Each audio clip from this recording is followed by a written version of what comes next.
আসসালামু আলাইকুম। আমন্ত্রণ জাগো ফুটবলের এখনকার আয়োজনে জানিয়ে দিচ্ছি হাতে থাকা সর্বশেষ আপডেট। গোল করেও দলকে জেতাতে পারলেন না রোনালদো। সালতামামি 2025 ফুটবলার ও কোচদের ঘটন অঘটনের বছর। গোল খাওয়ায় রানার আপ রিয়াল মাদ্রিদ। সবকিছু যখন পক্ষে, শিরোপার হিসাব কি মেলাতে পারবে আর্সেনাল? শিরোনাম শুনছিলেন, এবার পুরো খবর। বছরের শেষ ম্যাচেও গোলের দেখা পেলেন ক্রিস্টিয়ানো রোনালদো। মঙ্গলবার 30শে ডিসেম্বর সৌদি প্রো লিগে আল ইত্তিফাকের বিপক্ষে 2-2 গোলে ড্র করেছে রোনালদোর আল নাসের। ম্যাচে একটি গোল করেছেন পর্তুগিজে এই তারকা। এদিকে লিগে প্রথমবারের মতো পয়েন্ট হারালো রোনালদোর আল নাসের। সৌদি প্রো লিগের ইতিহাসে প্রথম দল হিসেবে আসরের প্রথম 10 ম্যাচে সব কয়টি জয়ের কীর্তি গড়ে আল নাসের। অবশেষে তাদের জয়ের পথে থামিয়ে দিল আল ইত্তিফাক বাধা। যদিও আল নাসের ম্যাচটি হারেনি, তবে ড্র করে পয়েন্ট ভাগাভাগি করেছে।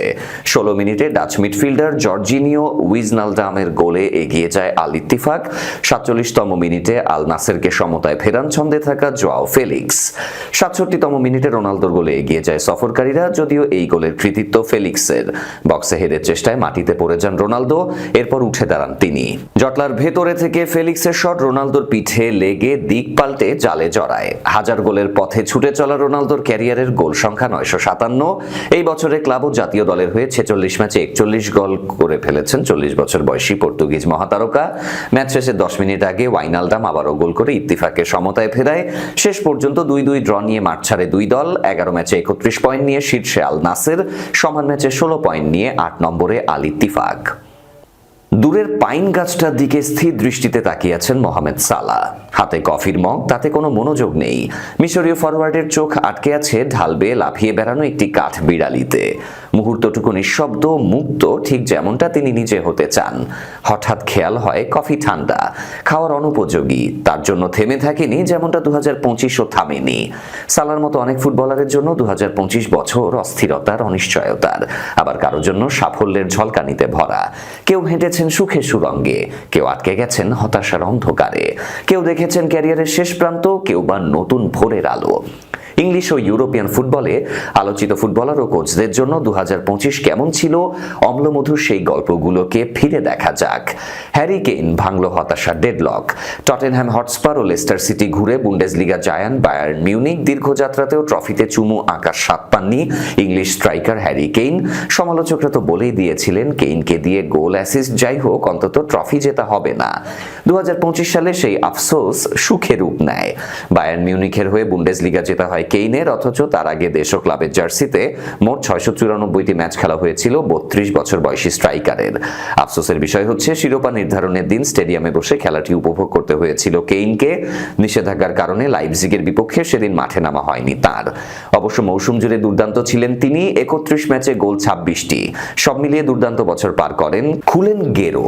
উসমান দেমবেলে পরিশ্রমী বেসেছেন ভালো, নিজেকে গড়ে ভেঙে আবারও ভেঙে গড়ে এমন একটা রূপে নিয়েছেন উসমান দেমবেলে, যা কেবল দেখতেই সুন্দর। পরিশ্রমের তিনি বেসেছেন ভালোভাবে, সফলতাও পেয়েছেন। 2025 সালের Ballon d'Or, FIFA the best ও গ্লোব সকার পুরস্কার জয়ী ফরাসি ফরওয়ার্ড। 2017 সালে পর্তুগিজ তারকা ক্রিস্টিয়ানো রোনালদোর পর এক বর্ষপঞ্জিকায় সবগুলো একক সম্মাননার পুরস্কার জয় করেছেন প্যারিস সেন্ট জার্মেইন তারকা। 2024-25 মৌসুমে পিএসজিকে ট্রেবল জেতাতে বড় ধরনের ভূমিকা রাখেন দেমবেলে। একই সাথে ফরাসি জায়ান্টরা প্রথমবারের মতো জেতে champions league. Cristiano Ronaldo goal machine. Cristiano রোনালদোর নেতৃত্বে পর্তুগাল 2025 সালের ইউরোপিয়ান নেশনস লিগের শিরোপা জিতেছে। ইউরো 2024-এ গোল করতে ব্যর্থ হয়ে আবেগতাড়িত হওয়ার এক বছর পর এই জয় তার জন্য বিশেষ অর্থ বহন করছে। রোনালদো বলেছেন, পর্তুগালের হয়ে জেতার সব সময় বিশেষ। ক্লাবের অনেক শিরোপা আছে, কিন্তু দেশের হয়ে জেতার আনন্দ আলাদা। এই প্রজন্মের অধিনায়ক হওয়া গর্বের, জাতীয় দলের শিরোপা জেতা সর্বদা শীর্ষ মুহূর্ত। এবার তার লক্ষ্য 2026 বিশ্বকাপে বড় ছাপ ফেলা, যা তিনি আল নাসের এবং জাতীয় দলের সাথে খেলার অভিজ্ঞতা দিয়ে পূরণ করতে চাইবেন। তার মধ্যে রোনালদো বেশ দুর্দান্ত ফর্মে। 1000 গোলের মাইল ফলক স্পর্শের জন্য হন্যি হয়ে দৌড়াচ্ছেন। সৌদি প্রো লিগে প্রায় প্রতি ম্যাচে গোল পাচ্ছেন। 2025-26 মৌসুমে এখনো পর্যন্ত 11 ম্যাচে 13 গোল পর্তুগিজ ফরওয়ার্ডের। ভিনিসিয়াস জুনিয়র শূন্যতার বিতর্ক। 24 ব্যালন ড'রের অন্যতম প্রতিদ্বন্দ্বী ছিলেন ব্রাজিলিয়ান রিয়াল মাদ্রিদ ফরওয়ার্ড। দুর্ভাগ্য ভর করেছিল তাকে। ম্যান সিটির রদ্রি জিতে নেন সেরার পুরস্কার, অথচ তার আগের বছরই রিয়ালকে লা লিগা ও চ্যাম্পিয়ন্স লিগ জেতাতে বড় ভূমিকা রেখেছিলেন ভিনি। ব্যালন ডোরের হাত ছোঁয়া দূরত্ব থেকে ফিরে আসার ব্যাপারটি মনে দাগ কাটে ভিনির মনে। পরবর্তীতে ঘোষণা দেন তিনি আরও 10 গুণ শক্তিতে ফেরত আসবেন। বছরটা মোটেও ভালো যায়নি রিয়াল মাদ্রিদের। 2025 সালে কোনো শিরোপার স্বাদ পায়নি স্প্যানিশ জায়ান্টরা। গোল করা কিংবা ঠেকানো কোথাও সুবিধা করতে পারেনি রিয়াল। পুরো বছর আক্রমণ ভাগের বেহাল দশার সাথে ক্লাবটির রক্ষণ ভাগও ছিল ভঙ্গুর। বর্নার্ডো ইতিহাসে এমন ব্যর্থতায় ভরা একটি হতাশার বছরই দেখতে হয়েছে লস ব্লাঙ্কোদের। কার্লো আনচেলোত্তির বিদায়ের পর ঘরের ছেলে সাবি আলোনসোকে নিয়ে শুরুটা দারুণ করেছিল রিয়াল, তবে আশার বেলুন চুপসে যেতে খুব একটা সময় লাগেনি। গ্যালাকটিকো দল নিয়ে মাঠ ছন্নছাড়া পারফরমেন্সে সমর্থকদের হতাশ করেছে ইউরোপের সবচেয়ে সফল ক্লাবটি। দলের আক্রমণ ভাগের প্রাণভোমরা কিলিয়ান এমবাপে নিয়মিত গোল পেলেও বাকিরা ছিলেন যেন কেবল দর্শক। ফরাসি ফরওয়ার্ডের ওপর চরম নির্ভরশীলতা রিয়ালের সমস্যাকে আরও প্রকট করে তুলেছে। চোটের কারণে রক্ষণ ছিল খাপছাড়া। 2025 সালে রিয়াল মাদ্রিদের ডিফেন্স নিয়ে রীতিমতো ছেলে খেলাই করেছে প্রতিপক্ষ দলগুলো। গোল খাওয়ায় এই বছর ইউরোপের শীর্ষ 5 লিগে রিয়ালের অবস্থান 2-এ। 67 ম্যাচে 80 গোল হজম করেছে জাভির দল।